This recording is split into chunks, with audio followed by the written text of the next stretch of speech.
आप देख रहे हैं वतन समाचार और मैं हूं मोहम्मद अहमद। आज हम बात करेंगे अलीगढ़ मुस्लिम यूनिवर्सिटी के वाइस चांसलर को लेकर के। पिछले लगातार 6-7 महीनों से ये बात चर्चा में थी कि अलीगढ़ मुस्लिम यूनिवर्सिटी का अगला वाइस चांसलर कौन होगा। वो कौन खुशकिस्मत इंसान होगा जो अगले 5 सालों तक मुस्लिम यूनिवर्सिटी की कमान संभालेगा, सर सैयद के ख्वाबों की ताबीर करेगा। लगातार इस बात को लेकर के चर्चा हो रही थी। एमयू बिरादरी भी सरकार पर दबाव बनाने का प्रयास कर रही थी। जंतर मंतर पर इसको लेकर के प्रोटेस्ट भी किया गया था। सरकार पर दबाव बनाने का प्रयास हो रहा था। आखिरकार सरकार ने फैसला लिया और जो एमयू की जो ईसी कमेटी है वो बुलाई गई और ईसी ने जो काम करने थे, लगातार एमयू बिरादरी की तरफ से कहा जा रहा था कि टेम्परेरी वाइस चांसलर के हाथों में मुस्लिम यूनिवर्सिटी को कम से कम नहीं छोड़ा जाना चाहिए। और उसी के ज़िम्न में आज ईसी बैठी और ईसी ने जिन 5 नामों पर मोहर लगाई है उनमें जो सबसे बड़ा नाम पिछले कई महीनों से एएमयू के वाइस चांसलर के लिए जो नाम लगातार प्रबल दावेदार के तौर पर सामने आ रहा था वो फैज़ान मुस्तफ़ा का था।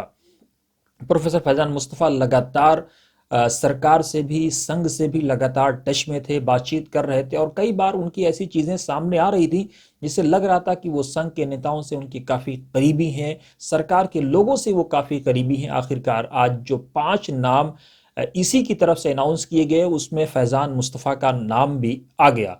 फैज़ान मुस्तफ़ा के साथ एक महिला का नाम आया। हालांकि ये माना जा रहा था कि कम से कम 2 महिलाओं का नाम ईसी रिफर कर सकती है एमयू कोर्ट को, लेकिन सिर्फ एक महिला का नाम जो नईमा गुलरेज हैं, प्रोफेसर नईमा गुलरेज को मौका मिला है। तीसरे नाम के तौर पर कय्यूम हुसैन को मौका मिला है। प्रोफेसर कय्यूम हुसैन के अलावा प्रोफेसर फुरकान कमर और प्रोफेसर एयू रब्बानी, इन 5 नामों को मौका मिला है। अब एमयू कोर्ट 6 नवंबर को बैठेगी। इन 5 नामों में से उसे 3 नाम फाइनल करने हैं।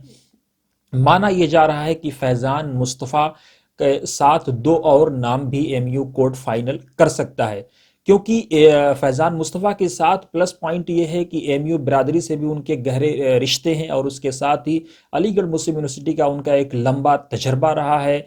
इससे पहले वो नलसर हैदराबाद के वाइस चांसलर रह चुके हैं। इन दिनों वो पटना में शेखुल जामिया वाइस चांसलर के तौर पर, नलसर के तौर पर काम कर रहे हैं। और बड़ी बात यह है कि बीते कुछ महीनों में या कुछ सालों में अगर आप देखें तो फैज़ान मुस्तफ़ा के संघ से बहुत निकट रिश्ते सामने आए हैं। काफ़ी वो संघ के नेताओं को लेकर के बोलते रहे हैं। यहाँ तक कि उन पे कई सारे संगीन आरोप भी लगाए गए कि संघ के साथ फैज़ान मुस्तफ़ा ने समझौता कर लिया है। लेकिन सूत्रों की माने तो फैज़ान मुस्तफ़ा की ये कोशिश है कि कैसे एमयू को बेहतर किया जाए, एमयू का जो ड्यू वो है उसको कैसे दिलाने की कोशिश की जाए। लेकिन फैज़ान मुस्तफ़ा पर आरोप भी है। फैज़ान मुस्तफ़ा एक अच्छे कानूनदा के तौर पर जाने माने और पहचाने भी जाते हैं। क्या फैज़ान मुस्तफ़ा के नाम की लॉटरी खुलेगी?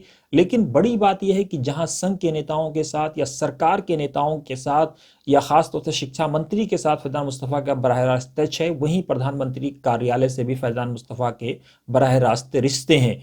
लेकिन इन तीनों में से किसी को फाइनल नहीं करना है, ना संघ को करना है, ना प्रधानमंत्री कार्यालय को करना है, ना ही शिक्षा मंत्रालय को करना है। शिक्षा मंत्रालय का काम ये होगा कि वो राष्ट्रपति महोदया को भेज देगा, फैसला राष्ट्रपति महोदया को ही लेना है। लेकिन माना यही जा रहा है कि फैज़ान मुस्तफ़ा ही अलीगढ़ मुस्लिम यूनिवर्सिटी के वाइस चांसलर होंगे। लेकिन क्या होंगे, क्या उनकी किस्मत का सितारा खुलेगा या नईमा गुलरेज एक महिला के तौर पर उनको प्रिविलेज मिलेगा?